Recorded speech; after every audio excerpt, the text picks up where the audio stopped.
Hello दोस्तों, कैसे हैं आप सब। आई होप कि आप सब बेहतर होंगे। क्या कभी आपने किसी मैन्युफैक्चरिंग कंपनी में आप गए होंगे और कभी वहाँ पे ऑब्जर्व किया है कि वहाँ पे जो भी प्रोडक्शंस होते हैं इतने एक्यूरेट एंड इतने स्टैंडर्ड बेस में कैसे होते हैं।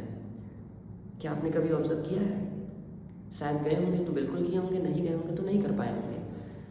बट ये स्टैंडर्ड्स होते कैसे हैं, आज हम उसके बारे में समझते हैं। एक ऐसे व्यक्ति जो इंडस्ट्रीज़ में देखा जाए तो बहुत बड़ा रिवॉल्यूशंस लाए, जिन्होंने मैनेजमेंट के टोटली कॉन्सेप्ट को ही चेंज कर दिया। जी हाँ दोस्तों, मैं बात कर रहा हूँ फ्रेडरिक विंसलो टेलर की, जिनका पूरा नाम F.W. टेलर भी था। जिन्होंने बहुत से थियरीज दिए, बहुत से कॉन्सेप्ट्स को मार्केट में लाया। उन कॉन्सेप्ट्स को समझने के लिए पहले हम उनकी बैकग्राउंड नॉलेज को जानते हैं कि वो उनका वर्क प्रोफेशंस क्या था, वो करते क्या थे, और उन्होंने भी सारे जब एक्सपेरिमेंट दिए तो किस जगह पे जाके दिए, और ये सारे जो एक्सपेरिमेंट हुए, जो भी स्टडी उन्होंने किया, जो भी थियरीज लाए, वो किस कॉन्सेप्ट किस बेस पे लाए। ठीक है। F.W. टेलर का जन्म 1856 ईस्वी में USA में हुआ था। वो एक अच्छे फैमिली से बिलोंग करते थे। सबसे पहले जब वो अपनी एजुकेशन कंप्लीट किए तो वो एक बैथलवुड स्टील नाम की कंपनी में वर्क करना स्टार्ट किए। वहाँ पे वर्क एज अ वो मैनेजमेंट थिंकर की तरह करते थे। उनका वर्क ही था कि ऑब्जर्व करना, स्टैंडर्ड्स को चेक करना था। स्टार्टिंग दौर में सब सारा का सारा प्रोसेस जो था वो नॉर्मल चल रहा था। बट आफ्टर समटाइम्स उन्होंने देखा कि एम्प्लॉयज़ के बीच में कुछ न कुछ कन्फ्लिक्ट्स हो रहा है प्रोडक्शंस को लेके, क्योंकि प्रोडक्शन सही हो नहीं रही थी।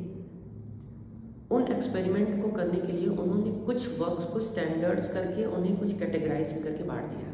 जैसे टाइम को बांटा, जैसे मेथड्स को बांटा, उन्होंने फटीग की स्टडी की, उन्होंने पिग आयरन की स्टडी की। ऐसे करके 4-5 एक्सपेरिमेंट उन्होंने किया, और उन एक्सपेरिमेंट को के बाद उन्होंने कुछ अपने प्रिंसिपल्स भी दिए।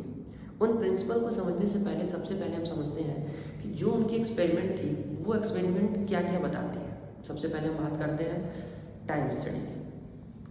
देखिए, टाइम स्टडी उन्होंने ये सोचा कि किसी कंपनी में यदि कोई वर्कर है, किसी काम को करने में कितना एक्चुअल टाइम लगा रहा है, और उसी काम को करने में कोई दूसरा वर्कर कितना टाइम लगा रहा है, जो कि दोनों अलग अलग एम्प्लॉई हैं। तो उसी काम को करने के लिए दोनों एम्प्लॉय अलग अलग टाइम स्टैंडर्ड्स को यूज़ कर रहे थे, अलग अलग टाइम को यूटिलाइज कर रहे थे।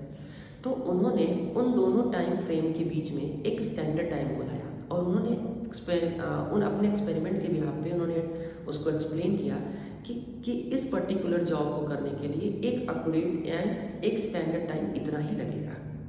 ये पहले उनकी टाइम स्टडी थी। दूसरा आता है उनका मोशन स्टडी।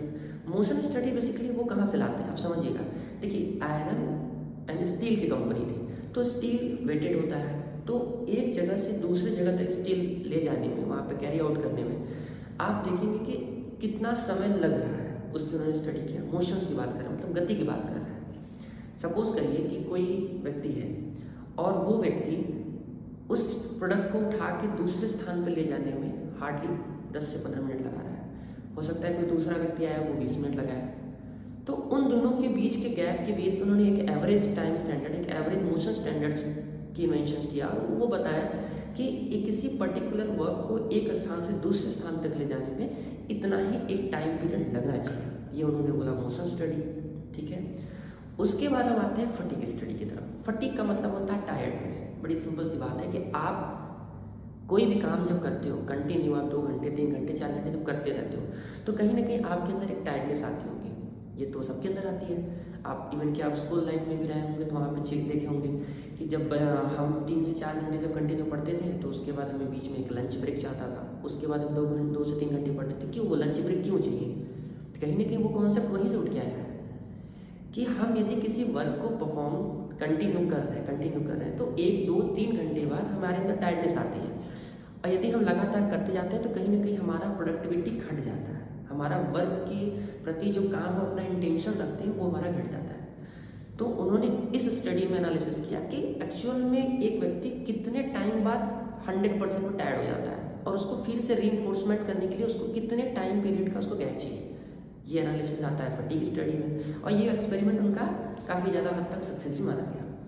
उसके बाद आते हैं, एक बोला जाता है कि पिग आयरन एक्सपेरिमेंट करके आता है, बेसिकली पिक आयरन का मतलब होता है कि यदि आप किसी वस्तु को या किसी गुड्स को आप जब पिक करते उठाते हो तो उसको प्रॉपर उठाने के लिए हो सकता है कि अलग अलग टेक्निक यूज़ होता है।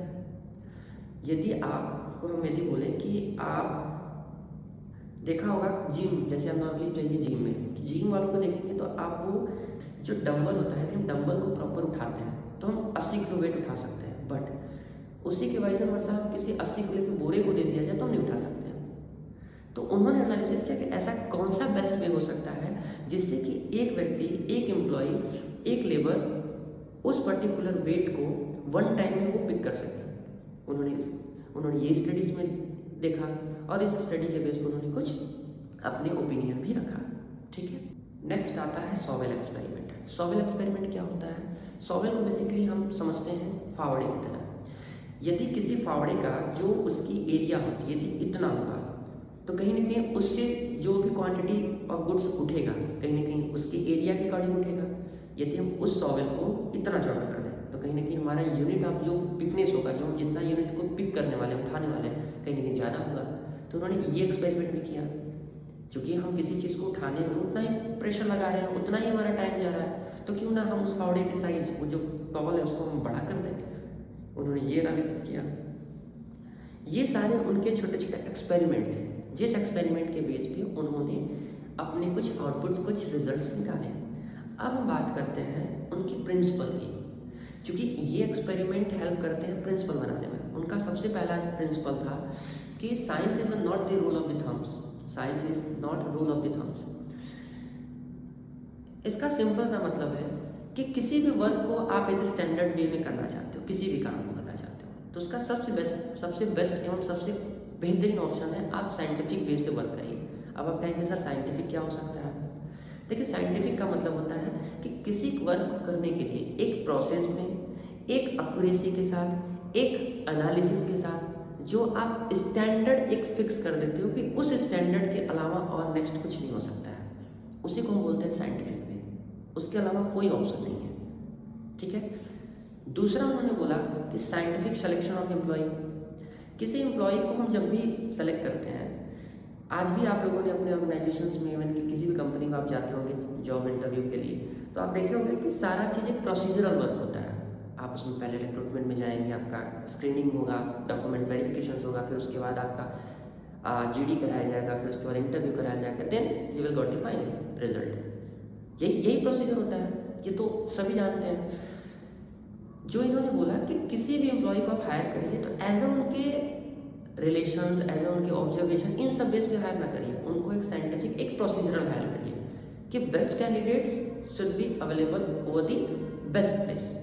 मतलब कोई भी बेस्ट कैंडिडेट्स रहे तो वो किसी पर्टिकुलर जॉब के लिए असाइन हो रहा है तो वो उसी में स्पेसिफाइड हो। ये उनका कॉन्सेप्ट था। तीसरा प्रिंसिपल उनका आता है कि ट्रेनिंग एंड डेवलपमेंट की भी बात उन्होंने किया। उससे पहले मैनेजमेंट में कभी ये सब सारी चीज़ें बातें नहीं हुई थी, बट जब एफडब्ल्यू टेलर ने ये सारे प्रिंसिपल दिए तो उसमें उन्होंने जिक्र किया इस बात का कि एक एम्प्लॉय को यदि आप उसको उसके डेवलपमेंट की बात करना चाहते हो, उसको कुछ नया चीज़ सिखाना है, तो आप उसको ट्रेनिंग एंड डेवलपमेंट की बात करिए। यदि आप उसको ट्रेनिंग नहीं देंगे, डेवलपमेंट नहीं करेंगे, तो एम्प्लॉय अपने लाइफ में ग्रो नहीं करेगा और वो उसी वर्क पे एक जगह सैचुरेटेड हो जाएगा। तो उसको ट्रेनिंग एंड डेवलपमेंट की बात की। फिर एक लास्ट आता है cooperation between management. Cooperation between management, आप यूँ समझिए क्यों cooperation between the manager and management की बात कर रहा है। देखिए, मैनेजमेंट के अंदर एम्प्लॉयर, एम्प्लॉय रहते हैं, ऐसे रिलेशंस होते हैं।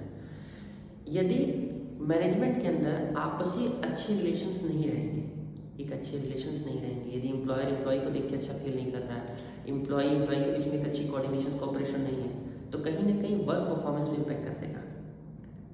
यदि मैं कहूँ कि आप के अंदर, यदि आप किसी टीम को, किसी ग्रुप को फॉर्म कर रहे हो और उस ग्रुप के अंदर रहने वाले मेंबर्स के बीच में आपसी कोऑपरेशन, कोऑर्डिनेशन है ही नहीं, एक हार्मोनी रिलेशन है ही नहीं, तो कहीं ना कहीं इंडिविजुअल परफॉर्मेंस की वजह से ग्रुप परफॉर्मेंस क्या हो जाएगा, इम्पैक्ट कर जाएगा और जो बेहतर आउटपुट होना चाहिए था एक्चुअल वो चीज़ आएगा ही नहीं।